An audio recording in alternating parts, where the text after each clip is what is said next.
এই সারা বিশ্ব, এই পুরো বিশ্ব ব্রহ্মাণ্ড কে বানিয়েছে, কে চালাছে? এই বিশ্ব ব্রহ্মাণ্ড এর ক্রিয়াতার কে? ক্লো আমরা আজকে জানবো এই ভিডিওর মধ্যে দিয়ে। গুগল এই নিয়ে নিজে কি বলছে এই বিশ্বের ব্যাপারে ক্লো জানি।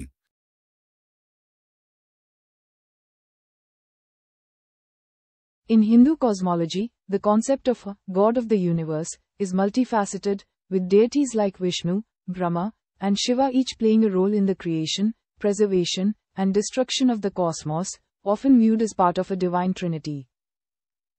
Here's a more detailed explanation. 1. Trimurti, the divine trinity. In Hinduism, the concept of the universe's creation, preservation, and destruction is often associated with the Trimurti, a trinity of deities. Brahma, the creator, responsible for bringing the universe into existence. Vishnu, the preserver, who maintains the cosmic order and balances the universe. Shiva, the destroyer, responsible for the cyclical destruction and renewal of the universe. Hindu কসমোলজিতে মহাবিশ্বের ঈশ্বর ধারণাটি বহুমুখী। বিষ্ণু, ব্রহ্মা এবং শিবের মতো দেবতারা প্রত্যেকেই মহাবিশ্বের সৃষ্টি, সংরক্ষণ এবং ধ্বংসে ভূমিকা পালন করে, প্রায়শই একটি ঐশ্বরিক তৃত্বের অংশ হিসাবে দেখা হয়। এখানে আরও বিস্তারিত ব্যাখ্যা। 1. ত্রিমূর্তি, দি ডিভাইন ট্রিনিটি। হিন্দু ধর্মে মহাবিশ্বের সৃষ্টি, সংরক্ষণ এবং ধ্বংসের ধারণা প্রায়ই ত্রিমূর্তি, দেবতাদের একটি ত্রিমূর্তির সাথে যুক্ত থাকে।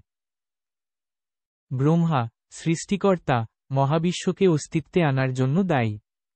বিষ্ণু, সংরক্ষণকারী, যিনি মহাজাগতিক আদেশ বজায় রাখেন এবং মহাবিশ্বের ভারসাম্য রক্ষা করেন।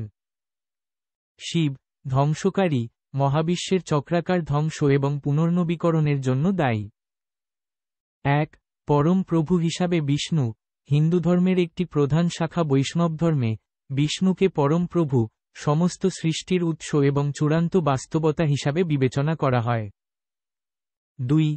বিষ্ণুর অবতার, ধর্ম, মহাজাগতিক আদেশ, পুনরুদ্ধার করতে এবং বিশৃঙ্খলার দ্বারা হুমকির মুখে মহাবিশ্বকে রক্ষা করার জন্য বিষ্ণু অবতার, অবতরণ, রূপে অবতীর্ণ হন বলে বিশ্বাস করা হয়।